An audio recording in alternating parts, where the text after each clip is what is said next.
So you'll notice it immediately updates and it says the session is being recorded. Right. It also updates on the attendees side, letting them know that the session is being recorded. So everybody's aware of the fact that the meeting is being recorded. So what's being captured? The screen that's being shared, so screen sharing and audio. What's not being captured are your GoToMeeting control panel and your webcams. Right, so they are catching the audio, Mm-hmm. and they are catching the screen share. They're just not capturing the video. Correct. Okay. And is this something that we could share, save to YouTube, or is it something that's saved in GoToMeetings, or where is this recording going to be saved at? Great question. By default, okay, recording's not automatic, so you have to click the button, right? Then it's actually being actively created and stored locally on your computer in your documents folder. Okay. And that's the only place it is. There is no copy on our servers. There's no copy in GoToMeeting. So can you put it on YouTube? Absolutely. You just take it from your computer like you would any other video on your computer and post it to YouTube like you're used to doing. Yes. Okay. So it doesn't have a sharing of video feature. It's just giving you your video for you to do whatever you want with it thereafter. All right. Good. And you can start and stop recording as many times as you'd like throughout the meeting. Like if you guys needed to take a 15-minute break, go ahead and stop recording for that.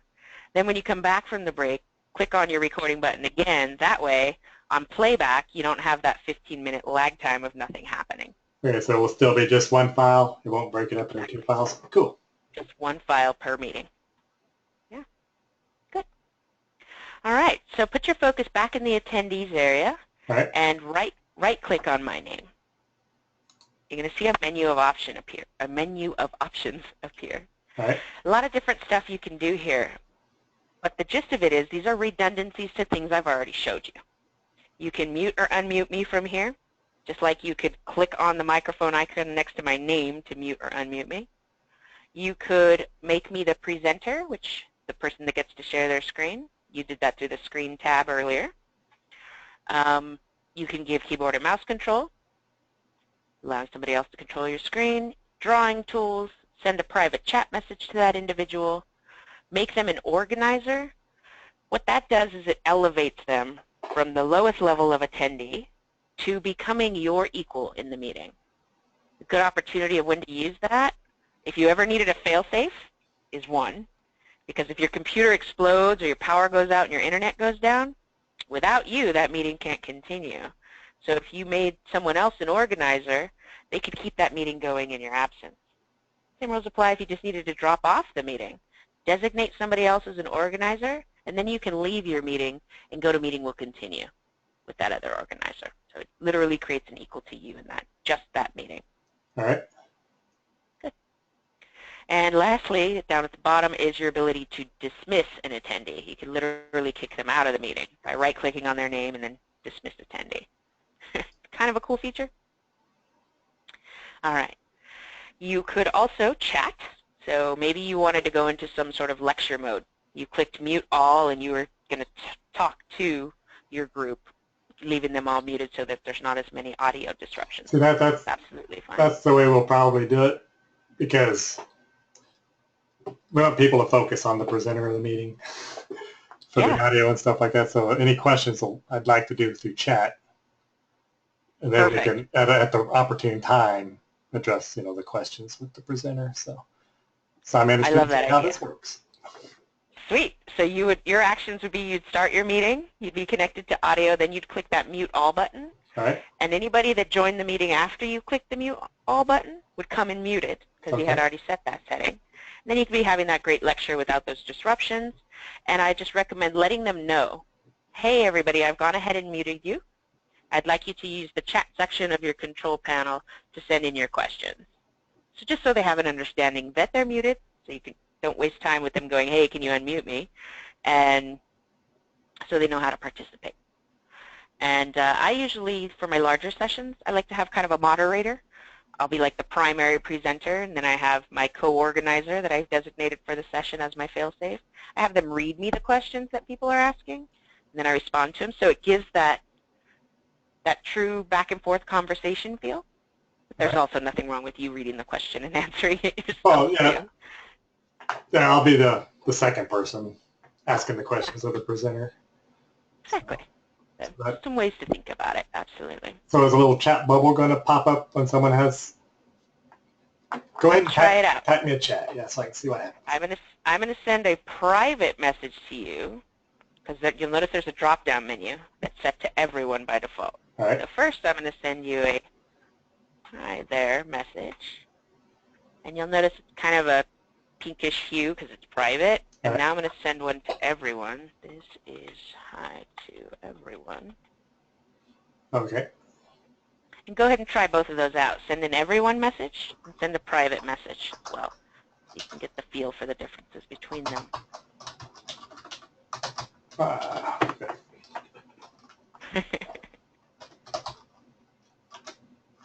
And then use the drop down to private.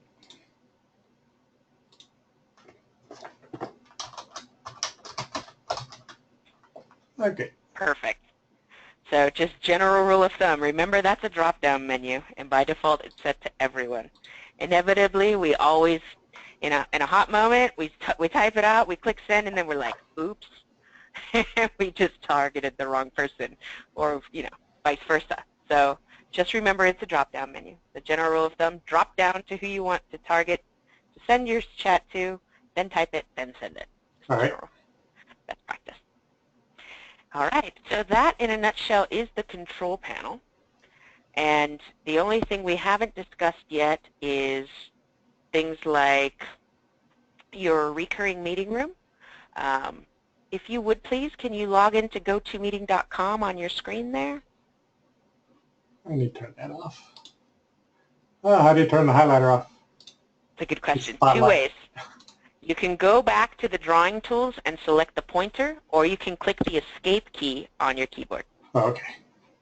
Which is the easier and faster way, yeah. Which is what this whole thing's about. I like to purposely not tell you what to do so you can have those moments here and now with me, as opposed to later in a real meeting. Okay, so yeah, go to gotomeeting.com for me. All right, I'm already logged in. You see it there, right? Okay. Nope, I see it connected to GoToMeeting screen. All right, so just regular gotomeeting.com. Correct.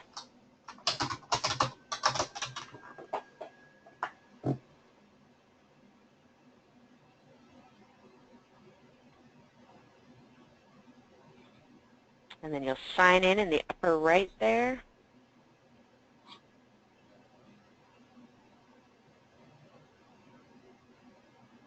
There we go.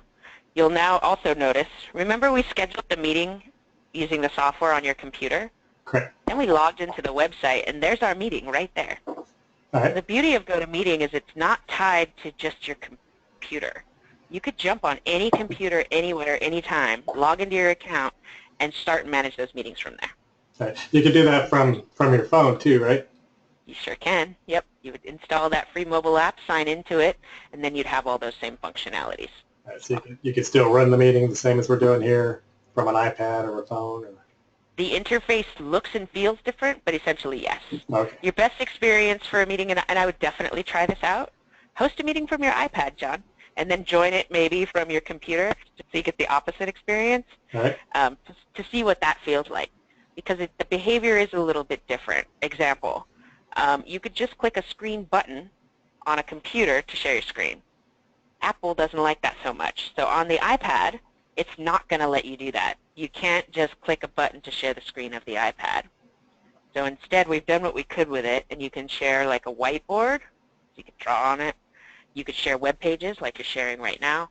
And you could also tie it to things like your file sharing services, either Dropbox, which is a common one, or ShareFile, which is one that my company makes, Citrix. All right. And then you could actually have something in that Dropbox that you open up on the iPad, and now you're sharing that with your audience. So it is a little different. Definitely try it out in a test meeting before an important one. Yeah. Okay, good. Glad to hear it. All right. So from the website here, as I indicated before, is another way for you to start your meetings, schedule your meetings. etc.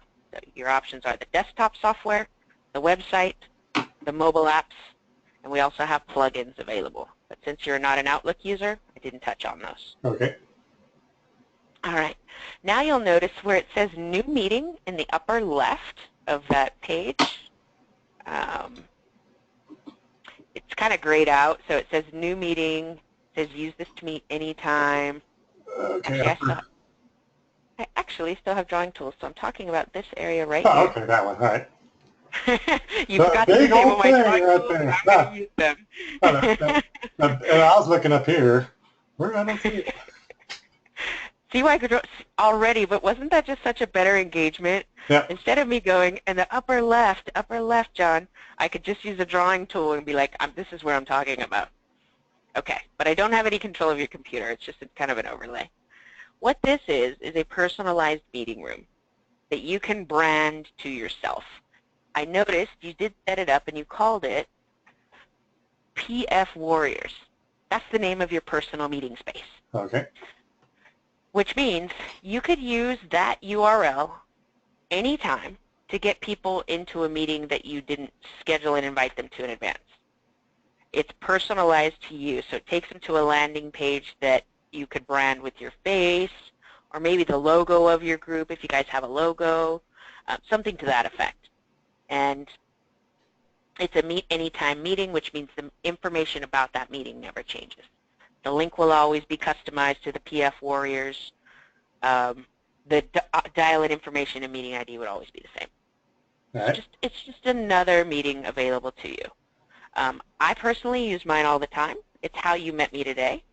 You got that link. It had my name in it. You clicked on it. It led you to a page that had my face on it, and then you got into my meeting. So it's just a little bit more of a personalization than that traditional invitation text you used earlier that you copy and pasted and sent to me. Okay. Good. All right. In the far upper right here, and your control panel might be in the way. I minimized the control panel. So. Okay, sweet. See what it says? Yeah, click on that for me. This is where you can go to My Account. My Account is where you do things like change your email, change your password, buy the product if you decide to stay with us after your trial, picking your plan and paying for it. Oh, and I did want to mention something about that. Go ahead and go to My Account for me, please. When you signed up for your trial, you chose 4 organizer seats, which means you said, I want to buy, or I want to try GoToMeeting for 4 different people in my company so we can all be hosting simultaneous meetings. That's not actually what you need. You only need 1 organizer seat. The reason I'm bringing this up is I don't want you to panic when you see the price, because it's going to be multiplied times 4 right now. Oh, okay. So if you do choose to subscribe to GoToMeeting after your trial, and we're not going to do this now, I'm just going to simulate it for you. Go ahead and click on Subscribe After Trial. And then the first thing you would do, oh, it looks like it changed it for you. Sweet, never mind. It recognized the fact that you didn't use them. So it's giving you a 1 organizer seat price, which would be $49. What I thought it was going to do is multiply that by 4 and show you some ridiculous monthly price, but it didn't do that. So go ahead and click on My Account, which is right there. And then do me a favor and erase those drawings by clicking on the trash can icon in your control panel. And you may have to expand it from the top. Oh, from the top, there it is. I was looking for it on the bottom. Okay. Perfect. Our clutter's gone. All right, let's go back to My Meetings. You can see that right here. Yep, I like you drawing. That's good. Just minimal drawing. I was right, great. I was an assistant director at Radio Shack, and I forget what we used, but this is a lot easier. For sharing computers. I love to hear you say that. Because yeah, what we used was really laggy. But this is fast. This is nice. I like it. That's where we're going to excel over a lot of competitors. So there are free solutions out there. That's the reality of life. There are things that you could go out and use for free, like Skype, for example. Where we're going to excel over those are for one, the amazing customer support you're getting, but beyond that, the ease of use, the reliability, and the real-time screen sharing where there's no true lag to it. So those other services may or may not have peer-to-peer, which means the more people that you get in the meeting, the worse that meeting behaves. Whereas with ours, it's taking the information from your computer that you're showing, putting it up on our servers, and then kind of octopus arming it back down to the audience. So it's a steady stream for everybody. So everybody's seeing it in a true real-time scenario. We tried Google Hangouts on air, and it didn't work very well for us. So. Yeah, and I think they have to be in your meeting space. They have to be part of your core. There's just too much to it. This is just simple and easy. Yeah, that's all we're looking for, simple. I like it, and I'm glad you think so. I'd love to hear that. All right. Well, John, that in a nutshell is GoToMeeting. There's only two things left for us to do. One is we do owe you a free gift. We promised you either a free headset or a free webcam. So if you would, I'd like you to go ahead and stop recording, actually. Okay. So that all your good stuff doesn't get captured. And you'll just click on that where it says the session is being recorded in your control panel. I just had to get the whole control panel back up. There you go. Good.